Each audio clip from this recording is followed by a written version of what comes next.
त्वमेव सर्वं मम देव देव। बोलिए श्री रामचंद्र भगवान की जय हो। बोलिए हनुमान जी महाराज की जय हो। बोलिए बुढ़ऊ बाबा की जय हो। बोलिए श्यामरे सरकार की जय हो। बोलिए कन्हैया लाल की जय हो। बोलिए राधा रानी की जय हो। बोलिए जानकी मैया की जय हो। बोलिए ग्राम देवता की जय हो। बोलिए श्री रामचंद्र भगवान की जय हो। बोलिए हनुमान जी महाराज की जय हो।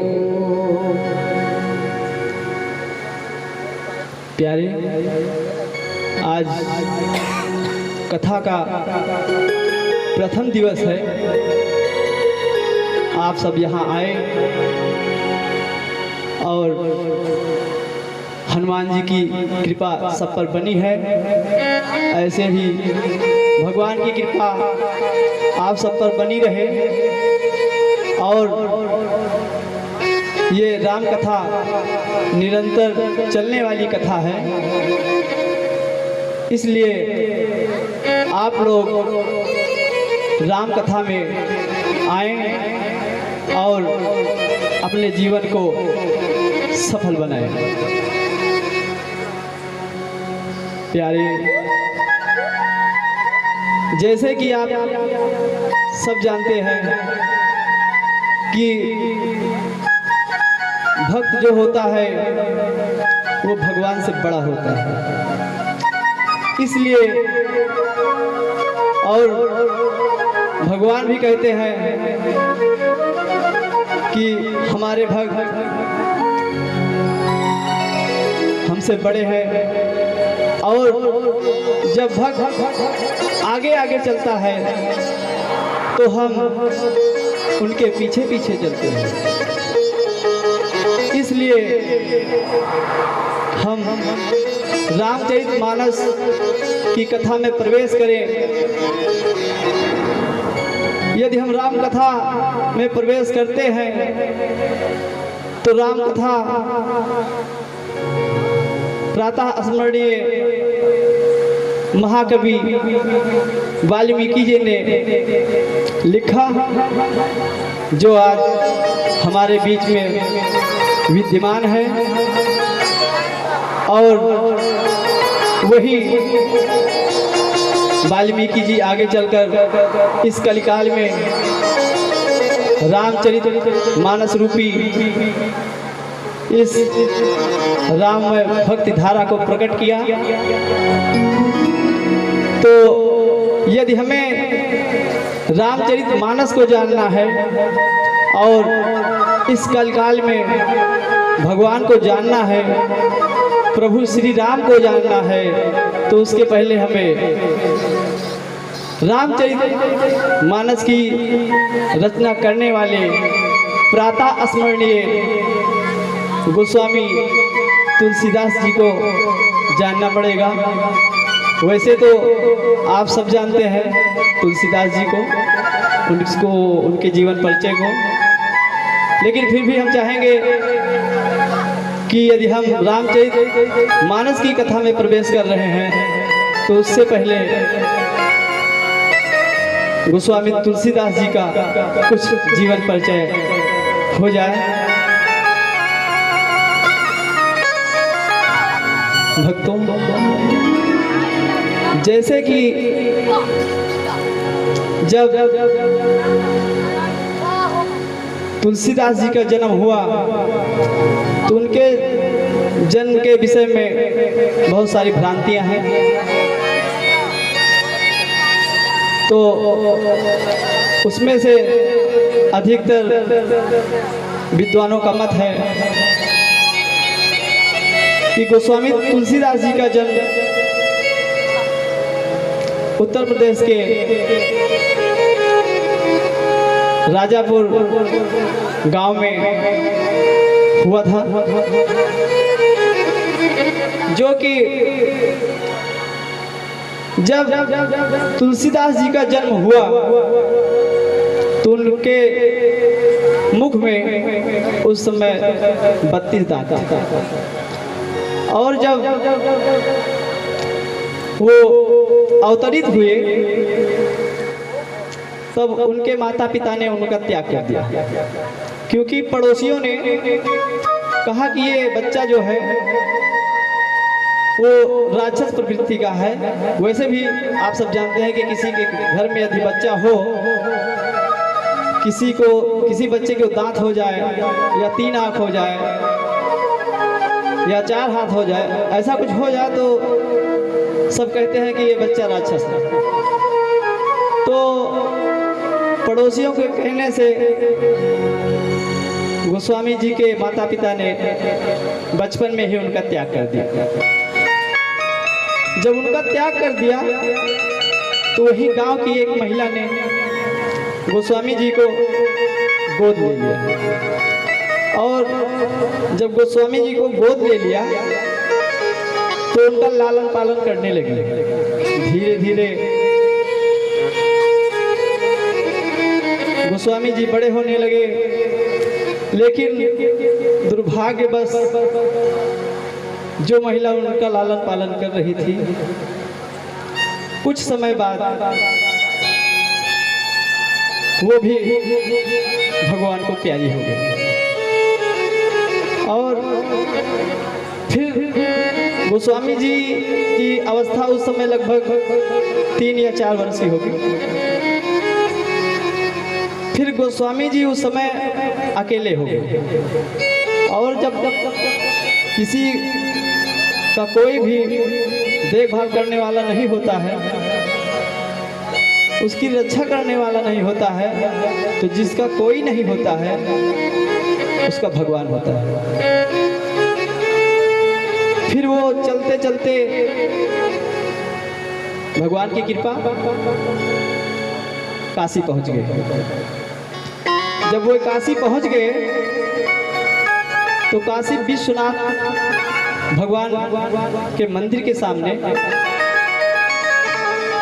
बैठ गए। अब बाल्यावस्था थी, छोटे थे, कोई देख रेख करने वाला नहीं था।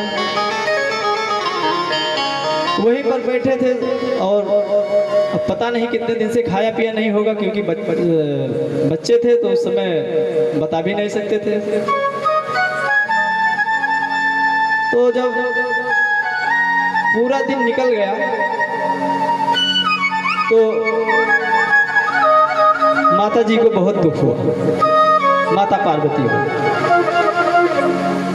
तो माता पार्वती ने भोलेनाथ से कहा, प्रभु ये तो आपका ही दास है और आपका दास इस तरह से भूखा बिलखता इधर उधर टहल रहा है, कोई देखभाल करने वाला नहीं है। तब माता जी ने भगवान से आदेश लिया। मतलब पूरा दिन तो निकल गया, लेकिन जब शाम हुई तो माता जी स्वयं थाली में भोजन परोसकर सजाकर तुलसीदास जी के पास लेके आई।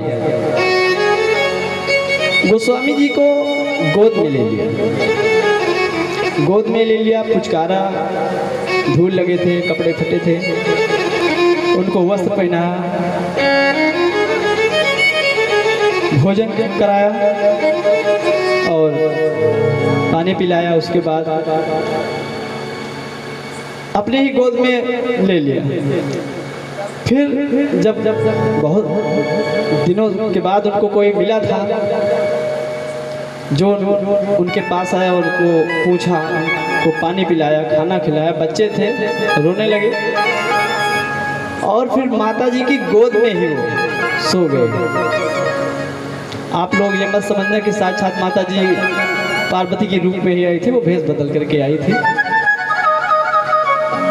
और गोस्वामी जी उन्हीं की गोद में सो गए। जब सो गए तो काशी विश्वनाथ भगवान के मंदिर के सामने ही ड्योढ़ी पर उनको लिटा करके और माता जी चली गई। और फिर प्रतिदिन वही कार्य होता था। गोस्वामी जी दिन भर वहीं पर रहते थे, इधर उधर घूम कर आ जाते थे, लेकिन शाम को भोजन उनको माता जी ही कराती थी। तो 2-4 दिन 10 दिन जब बीत गया तो गांव के कुछ महिलाओं ने देख लिया कि भाई कोई महिला आती है, सज धज के आती है, सोरा श्रृंगार किए हुए है, थाली लेकर आती है और बच्चे को खिला के फिर पता नहीं कहाँ चली जाती है। और फिर जब जिस दिन से महिलाओं ने देख लिया उसी दिन से फिर माता जी दोबारा नहीं आई और गोस्वामी जी को छोड़कर चली गई। जब वो चली गई, 1 दिन बीता, 2 दिन बीता, अब गोस्वामी जी को आदत पड़ गई थी अच्छे अच्छे भोजन करने के, गोद में सोने के। तो फिर माता जी को दुख हुआ। फिर उन्होंने भगवान से प्रार्थना की कि हे भोलेनाथ, यदि ऐसा ही चलता रहा तो बालक है, कहीं भी भटक सकता है और आपका ही भक्त है, क्या आपको कष्ट नहीं होता है? तो भोलेनाथ ने कहा, भवानी आप तो जानती हैं कि हमारे जितने भक्त हैं वो देखने में तो, सबके देख में तो ऐसा लगता है कि उनको बहुत कष्ट है, लेकिन हमारे भक्त को कभी कष्ट नहीं होता है। फिर भी यदि तुम कहती हो तो फिर मैं कुछ करता हूँ। फिर भगवान ने प्रेरणा किया किसको?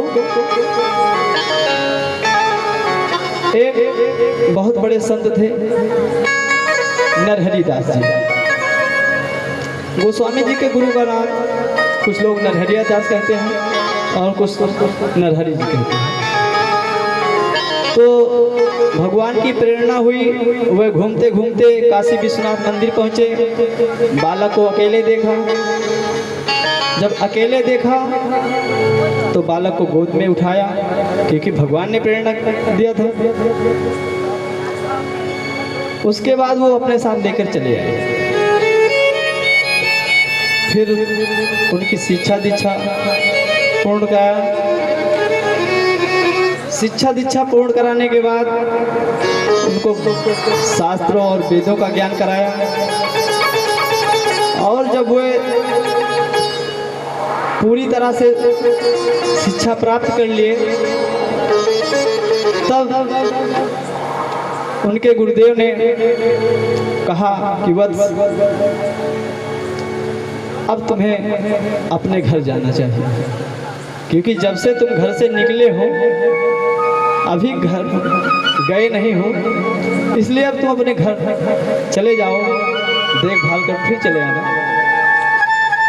और जब गोस्वामी जी अपने घर पर पहुँचे तो छोटे थे तो गए थे, पूछते पूछते गए। जब पहुँच गए तो गांव वालों से पूछा तो गांव वालों ने बताया कि भैया वो तो बहुत दिन पहले ख़त्म हो गए। जैसे कोई गांव में आता है तो पूछता है, बताते हैं लोग कि भैया वो तो बहुत दिन पहले ख़त्म हो गए, कोई नहीं है। तो अपने घर पे गए, जैसे तैसे किया होगा, घर द्वार अपना ठीक किया होगा, मतलब रहने की व्यवस्था कर लिया अपना वहाँ पे। फिर उनका घर सरयू जी के किनारे था और गांव के सरयू नदी के इस पार इनका घर था और सरयू नदी के उस पार एक ब्राह्मण थे, उनके एक पुत्री थी। तो भगवान की प्रेरणा हुई कि भक्त है, सभी काम से निवृत्त हो गया है, तो इस भगवान को अपने भक्त की बहुत चिंता रहती है। लोग कहते हैं कि भगवान क्या करेंगे, तो भगवान ही सब कुछ करते हैं। तो भगवान को ऐसा लगा कि अब भाई पूरा काम तो हो गया इनका, तो थोड़ा गृह कार्य में भी इनको दक्ष कर दिया जाए, क्योंकि समाज को बताना था, आगे भी बताएंगे। तो गांव मतलब नदी के उस पार से वो ब्राह्मण देव आए, गोस्वामी जी से गोस्वामी जी के पास आए, प्रस्ताव रखा कि आप विद्वान भी हैं, पढ़े लिखे भी हैं, अच्छे संत के शिष्य हैं और हमारी पुत्री भी अच्छे संस्कार वाली है, तो हम अपनी पुत्री का विवाह आपसे करना चाहता हूँ। फिर गोस्वामी जी ने मना कर दिया। गोस्वामी जी ने मना कर दिया, लेकिन जो इच्छा भगवान की होती है काम वही होता है। क्योंकि हम कितना भी चाहें, जैसे हम अपने को ही कहें कि हम कितना भी चाहें कि इस मंच से हम राम कथा पूरा कर दें या हम सर्वज्ञ हैं, हम सब कुछ बोल सकते हैं, तो ऐसा कुछ नहीं है। हम अल्पज्ञ हैं, अज्ञानी हैं, मूर्ख भी हैं। क्योंकि यदि यहाँ पर हम बैठकर बोल रहे हैं तो हम नहीं बोल रहे, बगल में हनुमान जी महाराज बैठे हैं, वही बोल रहे हैं और वही सुन भी रहे हैं, क्योंकि वो सबके अंदर विराजमान हैं। तो ऐसा कहा जा सकता है कि वो सबके अंदर बैठकर कथा को सुन भी रहे हैं। क्योंकि गोस्वामी जी ने लिखा भी है, सिया राम मैं सब जग जानी, करहु प्रणाम जोर युग पानी। तो ईश्वर सबके अंदर बैठा है। तो जब तुलसीदास ने मना कर दिया तो ब्राह्मण देव ने भी हट कर लिया कि यदि आप हमारी पुत्री से शादी नहीं करेंगे तो हम तुम्हारे दरवाजे पे ही मर जाएंगे, लेकिन जाएंगे नहीं यहाँ से। फिर तुलसीदास ने सोचा कि यदि ब्राह्मण हमारे दरवाजे पे मर गया तो मुझे ब्रह्म हत्या का दोष लग जाएगा। तो उन्होंने शादी का प्रस्ताव स्वीकार कर लिया। जब शादी का प्रस्ताव स्वीकार कर लिया तो उनकी शादी हुई। फिर विवाहोपरांत घर पे अपने पत्नी के साथ आए, जीवन अच्छी तरह से चलने लगा। कुछ दिन बीता कि एक दिन गोस्वामी जी कहीं बाहर चले गए और उनके ससुराल से उनके पत्नी का भाई, मतलब उनके साले जी आए और अपनी बहन को लेकर अपने घर चले गए और पड़ोसियों से बता दिया कि यदि महाराज जी आएंगे तो उनको बोल देना कि हम मायके गए हैं, पिताजी की तबीयत खराब है और हम कल ही देखकर चले आएंगे। लेकिन जब तुलसीदास जी आए, घर पे देखा कि कोई नहीं है। पड़ोसियों से पूछा, पड़ोसियों ने कहा कि महाराज जी वो तो अपने भाई के साथ मायके चली गई और कहा है कि कल तक आ जाएगा। गोस्वामी जी ने कहा चलो ठीक है, जो किया अच्छा किया। लेकिन गोस्वामी जी की प्रीति इतनी हो गई थी, वो इतना, जैसे कि जो प्रेम करने वाले हैं, कोई भी हो, कोई किसी से भी प्यार करे, यदि सच्चा प्यार है तो प्यार करने वाला ही प्यार को समझ सकता है। तो यदि कोई किसी इंसान से प्रेम करता है और यदि वो भगवान में अपना प्रेम लगाते तो ज़्यादा समय नहीं लगता है, क्योंकि प्रेम जो होता है वो जिधर भी मोड़ दो मुड़ ही जाता है। तो बहुत अत्यधिक प्रेम करते थे अपनी पत्नी से। जैसे तैसे 2 घंटे 3 घंटे निकल गया, रात हो गई, लेकिन अब वो अपने पत्नी के बिना नहीं रह पा रहे थे। फिर उन्होंने सोचा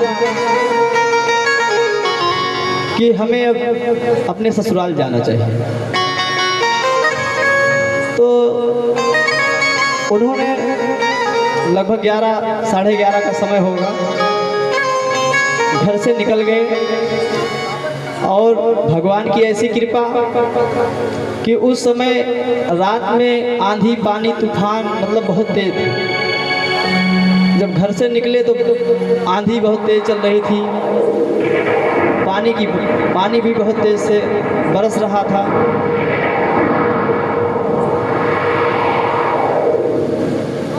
और नदी उस पार जाना था क्योंकि नदी के इस पार, सरयू जी के नदी के इस पार उनका घर था, उस पार उनकी ससुराल थी। तो रात में वह निकल पड़े, 11 तो समय रहा होगा, 11-12 का लगभग, क्योंकि आधी रात में बताते हैं कि अर्धरात में गए थे। तो जब नदी के पास पहुंचे तो देखा कि एक मुर्दा चला जा रहा था बहता हुआ। लेकिन जब तुलसीदास ने देखा तो उनको लगा कि ये तो नाव जा रही है, और वो उसी मुर्दे के सहारे नदी पार कर गए। जब नदी पार कर गए तो घर, जब अपने ससुराल के घर के समीप पहुंच गए तो घर के छत से एक सर्प लटक रहा था। फिर उनको ऐसा लगा कि ये सर्प नहीं रस्सी है, वहां पर उनको भ्रांति हुई, क्योंकि प्रेम में भ्रांति हो ही जाती है। क्योंकि फिर वो सर्प को रस्सी समझकर ऊपर गए, खिड़की से अंदर गए। माता रत्नावली सो रही थी, जैसे वो कूदे वो जाग गई और वो जाग उठी। तो जब इनको देखा तो कहा कि अर्धरात्रि में आप यहाँ पर, क्या बात है, कोई दिक्कत है? तब तुलसीदास जी ने कहा कि नहीं, ऐसे तो कोई दिक्कत नहीं है, लेकिन मैं आपके बगैर रह नहीं पा रहा था, तो इसलिए मैं यहाँ चला आया। तो उन्होंने पूछा कि आए अर्धरात्रि में, इतनी बारिश हो रही है, तो नाव भी नहीं है रात में, तो नदी कैसे पार किया? तो उन्होंने बोला कि नाव तो किनारे ही लगी थी और हम नाव पर बैठ के आ गए, क्योंकि उस समय उनको रत्नावली के अलावा कोई दिखाई नहीं दे रहा था।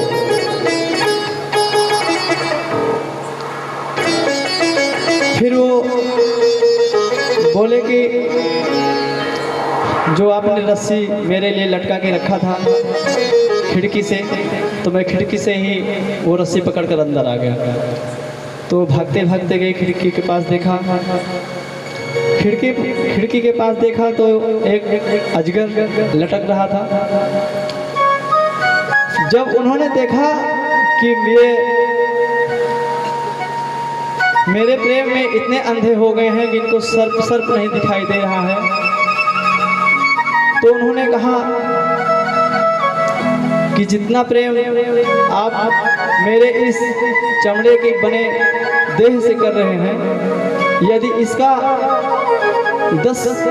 10वां अंश भी आप भगवान से प्रेम कर लेते तो शायद आपको भगवान की प्राप्ति हो जाती। फिर यही बात गोस्वामी जी के मन में घर कर गई, और वहीं से फिर वो वैसे ही अर्धरात्रि में ही लौट पड़े। जैसे गए थे कीचड़ में सने हुए, वैसे ही वो लौट पड़े। फिर दोबारा वो लौटकर अपनी पत्नी को कभी नहीं देखा। वहां से निकल गए, वहां से चित्रकूट गए, वहां से फिर वो काशी विश्वनाथ गए, अयोध्या भी गए। उसके बाद भगवान की प्रेरणा हुई कि मुझे रामचरितमानस की रचना करनी है। फिर उन्होंने रामचरितमानस की रचना की, जो कि आज सबके बीच में उपस्थित है। पूरे अखंड भारत में इसका गान हो रहा है, श्रवण हो रहा है। उसके बाद जब इन्होंने रामचरितमानस की रचना की तो काशी के जितने विद्वान पंडित थे उन्होंने कहा कि तुलसीदास जी ने तो ये रामचरितमानस हिंदी में लिख दिया, अवधी भाषा में लिख दिया, और ये संस्कृत में नहीं लिखा, इसलिए इसका कोई मान्य नहीं है, इसको कोई पढ़ेगा नहीं, सुनेगा नहीं। तो काशी के विद्वान पंडित सब मिलकर राजा के पास गए। जब राजा के पास गए तो उन्होंने राजा से कहा कि गोस्वामी तुलसीदास जी ने एक ग्रंथ की रचना की है जिसका नाम रामचरितमानस रखा है, और हम सबका ऐसा मत है कि इसको कोई मान्यता ना दी जाए।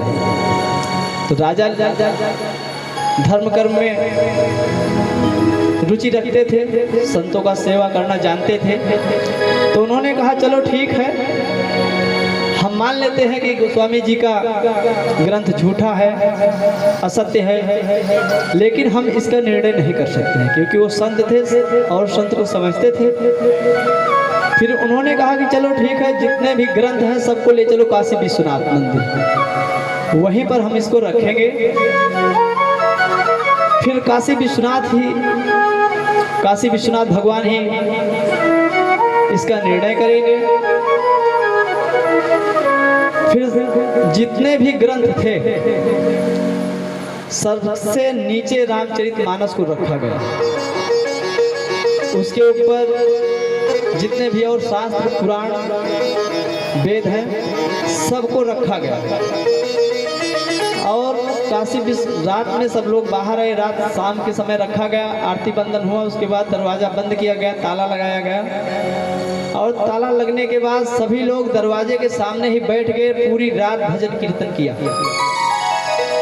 और जब सुबह भगवान के मंदिर का दरवाज़ा खुला तो जितने भी ग्रंथ ऊपर रखे थे वो सारे के सारे ग्रंथ नीचे हो गए, और रामचरितमानस जो है ये सबसे ऊपर पाया गया। और इस ग्रंथ पर साक्षात भगवान महादेव के हस्ताक्षर हुए थे और उस पर लिखा था सत्यम शिवम सुंदरम। और तब से ही राजा ने और वहाँ के विद्वानों ने इस ग्रंथ को मान्यता दी और ये कहा कि ये रामचरितमानस जो है सभी ग्रंथों से बढ़कर है, क्योंकि इसमें लिखा है 6 ग्रंथ और जितने भी शास्त्र हैं सब इस रामचरितमानस में विद्यमान है। तुलसीदास जी ने सभी ग्रंथों, पुराणों, शास्त्रों को निचोड़कर सब इसी में भर दिया और तब से ही रामचरितमानस पूरे अखंड भारत में गाई जाने लगी, सुना जाने लगा, राम कथा होने लगा। राम कथा तो पहले भी होता था, अभी भी होता है, बहुत सी रामायण है, लेकिन रामायण और रामचरितमानस में अंतर है। ये हम आगे बताएंगे। तो तब से ही रामचरितमानस गाया जाने लगा और तुलसीदास जी पूरे अखंड भारत में विख्यात हो गए। एक बार एक औरत का पति, काशी विश्वनाथ की बात है, वहाँ पर एक औरत का पति बहुत बीमार था, इतना बीमार था कि वो शैया पर पड़ गया था, ऐसा लग रहा था कि अब शायद बच नहीं पाएगा। तो वहाँ के कुछ विद्वानों ने कहा कि तुलसीदास जी आए हैं यहाँ पर, शायद उनके पास चलो, उनकी कृपा हो जाए तो शायद ठीक हो सकते हैं। और जैसे ही वो महिला तुलसीदास जी के सामने पहुँची और गोस्वामी जी को प्रणाम किया तो गोस्वामी जी के मुख से निकल गया कि सौभाग्यवती भव। तब तक पीछे से कोई आया और बोला कि आपके पति का देहांत हो गया। जैसे ही इधर गोस्वामी जी ने वरदान दिया कि सौभाग्यवती भव, वैसे ही पीछे से कोई आया कि आपके पति का स्वर्गवास हो गया। फिर वो महिला गोस्वामी जी के चरणों में पड़ गई और कहा कि हे भगवान, हे गुरुदेव, आपने जो ये वरदान दिया ये शायद मेरे लिए नहीं है, क्योंकि अब इसका कोई मतलब नहीं रहा। आपने वरदान दिया भी तो कौन सा वरदान दिया कि आपका वरदान फलीभूत नहीं होगा? कौन सा वरदान दिया कि आपका वरदान फलीभूत नहीं होगा? फिर तुलसीदास जी ने विचार किया कि यदि मेरे मुख से निकला है तो इसमें शायद मुझसे तो ऐसी भूल नहीं हो सकती। अगर मेरे मुख से निकला है तो इसमें शायद भगवान की ही कृपा है, भगवान का ही कुछ कार्य बचा है, भगवान की महिमा है। तो उन्होंने कहा कि चलो ठीक है, अगर सौभाग्यवती का वरदान दिया है तो जिसने दिया है वही आकर उनको जिलाएंगे। फिर तुलसीदास जी उस महिला के घर गए, वहाँ पर जाकर सब लोगों को बिठा दिया, क्योंकि उनका तो स्वर्गवास हो चुका था। सब लोग बैठ गए और सबको कहा कि सब लोग राम नाम का जप कीजिए। सब लोग बैठकर राम नाम का जप कर रहे थे। तुलसीदास जी पहुँचे उसके पास और उसके कान में राम राम राम राम का जप किया। उसके बाद में वो व्यक्ति पुनः जीवित हो गया। उसके बाद तो तुलसीदास जी की ख्याति जहाँ पर नहीं थी वहाँ पर भी फैल गई। उस समय मुगलों का शासक मुगल शासन था अपने यहाँ पर। अकबर एक छत्र शासन करता था पूरे भारत पर। ये बात अकबर के दरबार में पहुंची तो अकबर ने कहा कि ऐसे ऐसे भी कारनामे होते हैं भारत में। तो ऐसे उसको लगा कि ये कोई जादूगर होगा, तो उसने कहा कि उस जादूगर को मेरे पास लाओ, हम भी उसकी जादूगरी देखना चाहते हैं। तो उसके सैनिक गए गोस्वामी जी के पास और गोस्वामी जी को कहा कि चलो आपको शहंशाह बुला रहे हैं। तो उन्होंने कहा कि कौन से शहंशाह बुला रहे हैं, क्योंकि इस संसार में भगवान राम के अलावा कोई दूसरा शहंशाह नहीं है। तो उन्होंने कहा कि नहीं, मैं उस शहंशाह की बात नहीं कर रहा हूँ जो इस भारत के शहंशाह हैं, हमारे महाराज अकबर बुला रहे हैं। तो उन्होंने कहा चलो ठीक है, हम चलते हैं। जब तुलसीदास जी वहाँ पर पहुँचे दरबार के मध्य में, तो अकबर अपने सिंहासन पर बैठा था और उसने कहा कि ओए जादूगर, तू कौन सा जादू जानता है? मैंने सुना है कि तू अपने जादू से मुर्दे भी जिंदा कर देता है। तो गोस्वामी जी ने कहा कि मैं किसी को मारने वाला और जीवित करने वाला कौन होता है? ये तो सब हमारे प्रभु राम की कृपा है, वो किसे मारते हैं किसे जीवित करते हैं ये तो वही बता सकते हैं। तो उन्होंने कहा नहीं नहीं, मुझे पता है, मेरे दरबारियों ने, मेरे सैनिकों ने मुझे आके बताया है। फिर गोस्वामी जी ने कहा कि नहीं, मुझे ऐसा कुछ आता नहीं है। तो अकबर को क्रोध आ गया। जब अकबर को क्रोध आ गया तो उसने गोस्वामी जी को जेल में डाल दिया। जब जेल में डाल दिया तो ऐसा संतों का मत है कि उसी समय गोस्वामी जी ने हनुमान चालीसा की रचना की। जब वो अकबर की जेल में थे, शायद उसी समय हनुमान चालीसा की रचना की और लिखा कि जो यह पाठ 100 बार करेगा तो उसको परम सिद्धि की प्राप्ति होगी। फिर जैसे ही उन्होंने हनुमान चालीसा का 100 बार पाठ पूर्ण किया, उसी समय अकबर के किले को हनुमान जी की सेना ने घेराबंदी कर दिया। ये कलयुग की बात है, बहुत ज़्यादा दिन की बात नहीं है, शायद 600-700 वर्ष पहले की बात है, 1500 ईस्वी की। हनुमान जी की सेना ने उनके पूरे किले पर आक्रमण कर दिया। इतने बंदर आ गए कि अकबर के पूरे महल को घेर लिया और सब तहस नहस करना चालू कर दिया। अब सैनिक इधर के उधर भाग रहे हैं, कोई इधर भाग रहा है, कोई उधर भाग रहा है। अब ये देखते देखते पूरे किले में सब बाग उजाड़ दिया। ऊपर के अंडे जो होते हैं, गुंबद बने हुए थे, सब गिराना चालू कर दिया। मतलब पूरे किले को ध्वस्त कर दिया। फिर अकबर ने कुछ सलाहकारों को बुलाया, उसमें बीरबल भी थे। तो बीरबल से पूछा गया कि ऐसा क्यों हो रहा है। तो उन्होंने बताया, कुछ संत जन भी थे, बुलाए गए थे उस समय।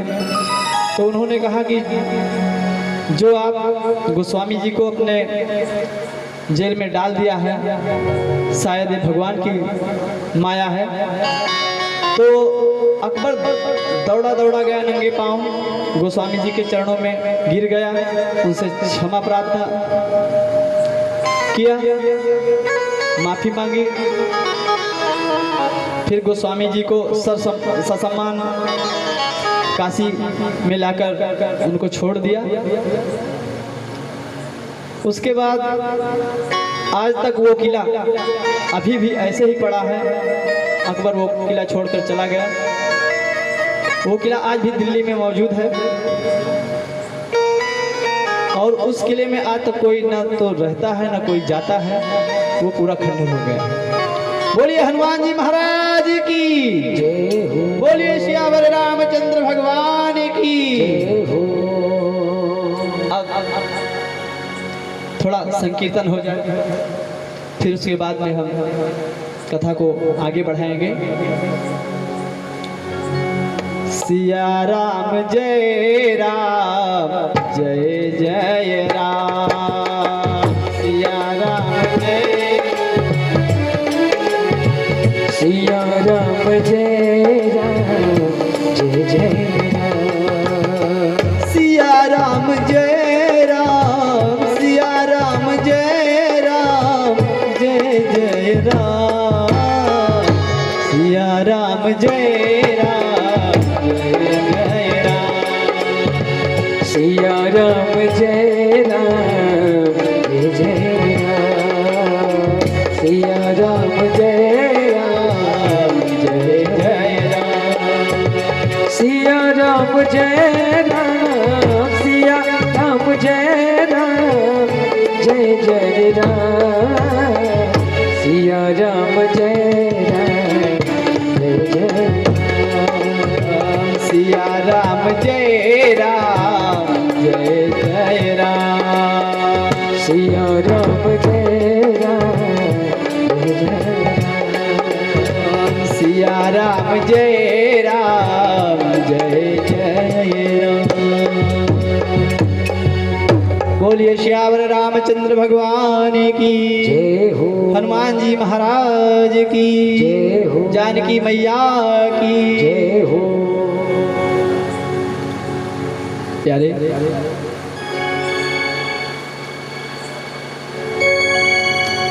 ऐसे हम यदि तुलसीदास जी के चरित्र का वर्णन करते रहे तो 2-4 दिन भी लग सकते हैं। उनके ऐसे ऐसे भगवान ने ऐसी ऐसी माया दिखाई, उनके चरित्र को प्रकाशित किया। तो हम थोड़ा इस क्रम को आगे बढ़ाते हैं और तुलसीदास जी आए चित्रकूट में, वहाँ पर भगवान के दर्शन प्राप्त हुए। यदि भगवान की कृपा हो जाए तो कोई भी कुछ भी करने में समर्थ है।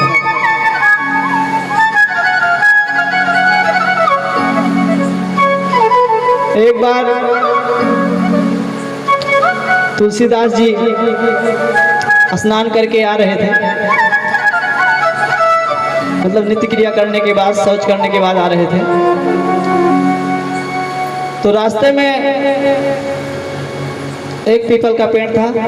वो प्रतिदिन का उनका यही काम था कि वह जब शौच के बाद आते थे तो अपने जो लोटे में थोड़ा जल बचा होता था वो जल उसी पीपल के पेड़ पर डालते थे। फिर एक दिन ऐसा हुआ कि उस पीपल में एक प्रेत रहता था। वो प्रेत जो है प्रसन्न हो गया और वो प्रेत प्रकट हो गया।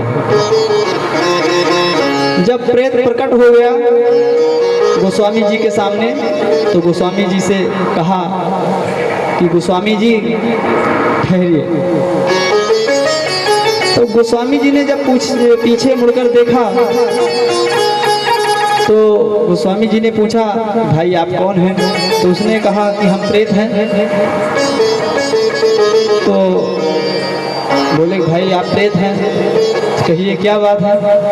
अब आजकल तो भाई प्रेत मिल जाए तो सब इतना भाग जाएंगे, दिखाई नहीं पड़ेंगे। कोई ऐसे ही खड़ा हो जाए कहे कि हम प्रेत हैं, रात में अंधेरा हो कोई कहे कि हम प्रेत हैं, या ऐसे कोई बोल दे तो रुकेगा नहीं कोई, वो भी जंगल में। फिर कहा कि बोलिए मुझसे क्या काम है? तो उस प्रेत ने कहा कि नहीं आपसे कोई काम नहीं है, लेकिन आपने जो आज तक किया, जो जल डालते रहे उस जल से आज मैं पवित्र हो गया, मेरे सारे पाप कट गए और मैं इस योनि से मुक्ति पा गया। मांगिए आप मुझसे कोई वरदान मांगिए। फिर गोस्वामी जी ने कहा नहीं मुझे कोई ऐसे तो मुझे कुछ चाहिए नहीं, आपसे कुछ नहीं चाहिए। तो उसने कहा नहीं कुछ तो ले ही लीजिए, धन दौलत सोना चांदी घर बार। तो गोस्वामी जी ने कहा कि इसका तो मेरे जीवन में कोई काम है नहीं, यदि देना ही चाहते हो तो मुझे भगवान का दर्शन करा दीजिए। तो उस प्रेत ने कहा कि यदि इतनी सामर्थ्यता मुझ में होती तो आज मैं इस योनि में नहीं पड़ा होता, लेकिन मैं आपकी मदद अवश्य कर सकता हूँ। फिर उसने कहा कि जहाँ पर आप राम कथा करते हैं वहाँ पर हनुमान जी प्रतिदिन आते हैं और सबसे पीछे आते हैं, बूढ़े के भेष में आते हैं, हाथ पैर में कुष्ठ रोग हुआ होता है, नाखून से मवाद निकलती रहती है, मतलब उस तरह के कुष्ठ रोग से इतने प्रभावित थे कि उनके नाखून से पूरा मवाद जैसा खून बह ही रहा था। ऐसे भेष में आते थे हनुमान जी वो कथा सुनने के लिए तुलसीदास जी की। तो उस प्रेत ने बताया कि जहाँ आपकी कथा होती है तो सबसे पहले हनुमान जी आते हैं कथा में और सबसे बाद में प्रसाद लेने के बाद ही जाते हैं कथा से। और मैं आपको उनका परिचय भी बता दे रहा हूँ कि ऐसे ऐसे करके आते हैं। तो गोस्वामी जी ने कहा चलो ठीक है, आपको लाख लाख धन्यवाद। तो गोस्वामी जी उस दिन आए लेकिन कथा में मन नहीं लग रहा था उनका। कथा पे बैठे थे, कथा कह रहे थे, सब सुन रहे थे, लेकिन उस दिन कथा में गोस्वामी जी का मन नहीं था, क्योंकि उनको तो बस सब पता मिल गया था कि भाई हनुमान जी बैठे और सामने भी बैठे। अब जैसे यहाँ पर बैठे हैं पता चल जाए कि हनुमान जी वहाँ बैठे हैं, लेकिन अब सबके बीच में दौड़कर नहीं जा सकते हैं उनके पास। तो उनका मन जो है वहीं पर लगा था, देख भी रहे थे। कथा समाप्त हुई, जैसे कथा समाप्त हुई प्रसाद बटा, और जैसे ही प्रसाद बटा हनुमान जी जाने लगे, ऐसे ही तुलसीदास जी उनके पीछे पीछे भगे। अब हनुमान जी ने देखा कि ये मेरे पीछे आ रहे हैं, तो हनुमान जी ने थोड़ा स्पीड और बढ़ाया। जब उनकी स्पीड और बढ़ गई तो हनुमान जी भी और आगे दौड़ने लगे। अभी तक हनुमान जी डंडा लेकर चल रहे हैं। अब जैसे जैसे आगे जा रहे हैं डंडा उनका खड़ा होता जा रहा है और हनुमान जी भी खड़े होते जा रहे हैं। फिर हनुमान जी पूरा खड़े हो गए, पहले बूढ़े के रूप में थे, अभी वो युवा में आगे युवा हो गए। अब हनुमान जी आगे दौड़ रहे हैं, तुलसीदास पीछे दौड़ रहे हैं। अब तुलसीदास जी कह रहे हैं भगवान हम आपको पहचान रहे हैं, प्रभु हम आपको पहचान रहे हैं, आप हनुमान जी यहीं रुक जाइए। लेकिन हनुमान जी रुक नहीं रहे हैं, क्योंकि हनुमान जी ऐसे दर्शन नहीं देते हैं। हनुमान जी को आप रोज 5 किलो लड्डू चढ़ाओ, 10 किलो लड्डू चढ़ाओ। हनुमान जी लड्डू के भूखे नहीं हैं, अगरबत्ती के भी भूखे नहीं हैं। हनुमान जी ऐसे हैं कि ना तो उनको किसी के धन से मतलब है, ना किसी के भोग से मतलब है, ना लड्डू से, ना मीठे से, ना उनको कुछ लोग कहते हैं कि हनुमान जी को लड्डू बहुत पसंद है। तो लड्डू हनुमान जी को नहीं पसंद है, लड्डू तो हमें पसंद है, क्योंकि हमें मोतीचूर का लड्डू पसंद है, इसलिए हनुमान जी को मोतीचूर का लड्डू पसंद है। हमें केला पसंद है, मतलब हनुमान जी को केला पसंद है। तो जो हमें पसंद है वही हनुमान जी को पसंद है। कोई भी देवता हो देवी हो तो लोग यही करते हैं, जो अपने को पसंद है वही देवता को भी पसंद है। लेकिन हनुमान जी तो ना तो केले के लिए न केले से प्रसन्न होते हैं, ना अगरबत्ती से प्रसन्न होते हैं। वो तो राम नाम सुनबे को रसिया, राम लखन सीता मन बसिया। तो वो तो राम नाम के भूखे हैं। और कभी भी हनुमान जी के पास जाओ, उनके स्थान पर जाओ, तो भले ही अगरबत्ती मत लगाओ, कुछ भी मत चढ़ाओ वहाँ पर। जब हनुमान जी के पास जाओ कुछ भी मत चढ़ाओ, वहाँ पर जाओ प्रणाम करो, ज़्यादा नहीं तो 2 बार जरूर राम राम करके आना उनसे, 2 बार उनको जरूर राम राम करना उनसे। तो जितना फल आपको लड्डू चढ़ाने से नहीं मिलेगा, आप 50 किलो लड्डू चढ़ा दीजिए, हनुमान जी को वो व्यर्थ लगेगा। लेकिन आप 2 बार राम राम का नाम ले लीजिए तो 50 किलो लड्डू भी उसके आगे फिर है। तो जब तुलसीदास को ऐसा लगा कि हनुमान जी भागे ही जा रहे हैं, नहीं सुनने वाले हैं, तो राम नाम का सहारा लेकर अब जब राम नाम जपना चालू किया तो हनुमान जी की स्पीड थोड़ा कम होने लगी। और क्योंकि हनुमान जी तो राम नाम के रसिया है और तुलसीदास जी राम नाम जपने लगे, फिर हनुमान जी को अंततः रुकना पड़ा और वो जाकर उनके पैरों में गिर पड़े। अभी भी हनुमान जी अपने वास्तविक रूप में नहीं आए हैं और वो ये कह रहे हैं भाई हम तो हमें कुष्ठ रोग हुआ है, हम कोढ़ी हैं, हम बीमार हैं, हमारे पास कोई आता नहीं है, आप मेरे पैर मत पकड़िए। लेकिन तुलसीदास जी ने कहा कि भगवान अब आप बहाना मत करिए, हम आपको पहचानते हैं, आप हनुमान जी ही हैं, आप मुझ पर कृपा कीजिए। फिर हनुमान जी ने उनको दर्शन दिया और कहा, फिर हनुमान जी ने कहा कि प्रभु आपने तो अपना दर्शन दे दिया, लेकिन हमें भगवान श्री राम के दर्शन कब होंगे? तो हनुमान जी महाराज ने कहा कि आप चित्रकूट जाइए और वहीं पर आपको भगवान श्री राम के दर्शन होंगे।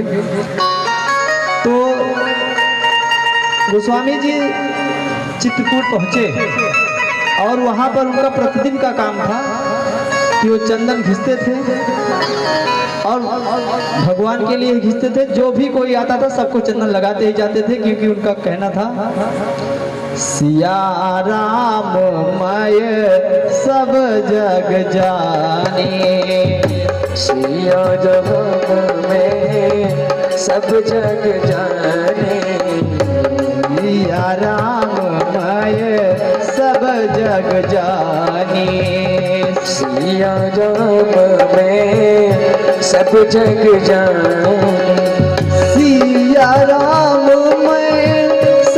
जग जानी, सिया राम में सब जग जाने, सिया राम में सब जग जाने, करा हो प्रणाम जुवर जुग पानी।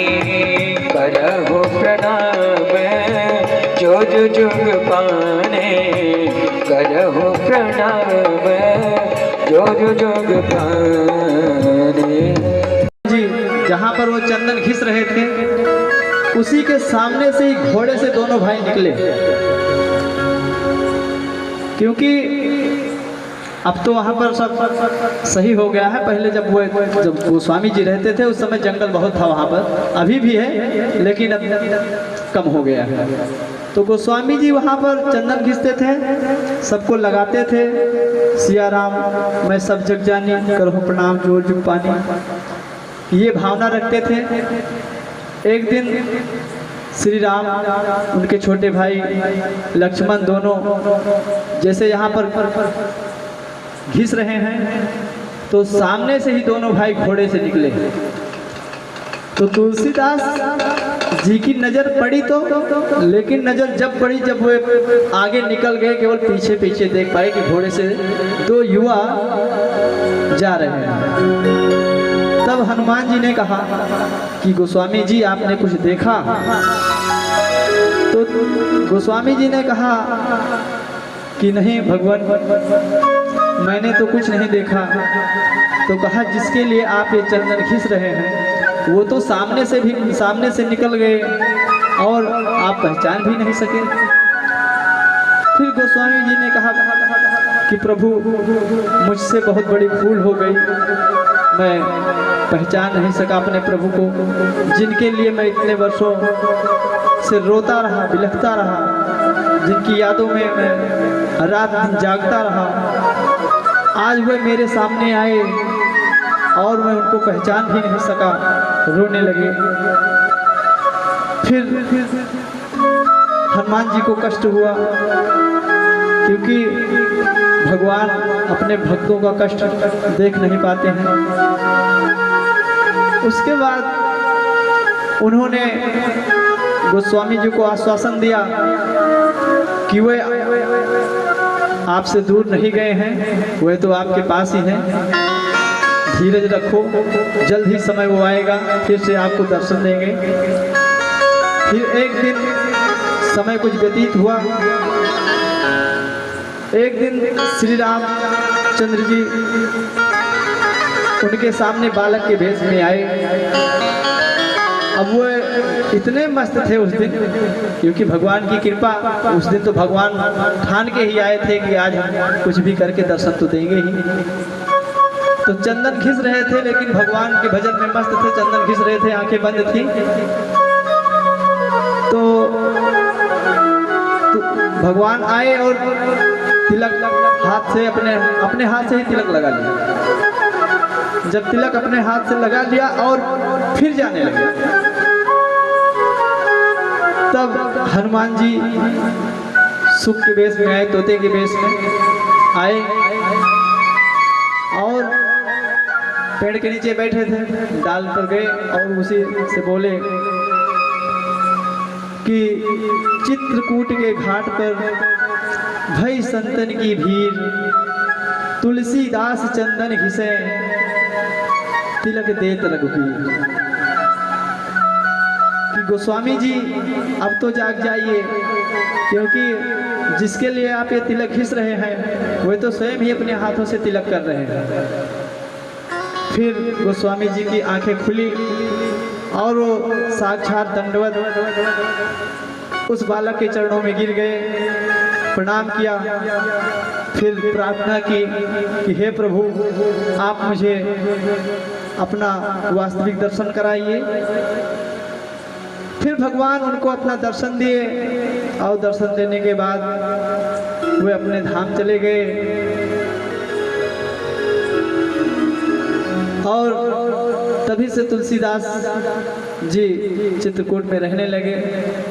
समय बीतता गया और उनकी अंतिम अवस्था भी आ गई। धीरे धीरे करके उनका शरीर जीर्ण होता गया। कुछ समय बाद वो भगवान के धाम को चले गए शरीर को त्याग करके। बोलिए गोस्वामी तुलसीदास महाराज की जय हो, बोलिए हनुमान जी महाराज की जय हो, बोलिए भक्त और भगवान की जय हो। प्यारे, जैसा कि अभी हम गोस्वामी जी के चरित्र का वर्णन कर रहे थे, अब हम जैसे कि कहा भी गया है कि भगवान से बड़ा भक्त होता है, तो भक्त की कथा हो गई तो भगवान की कथा भी होनी चाहिए। अब हम भगवान की कथा में प्रवेश करेंगे।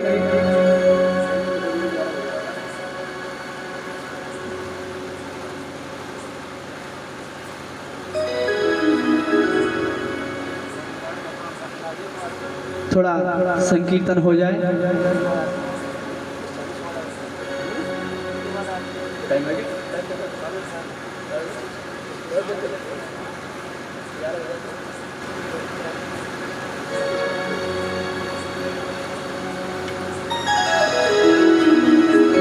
सिया राम जय जय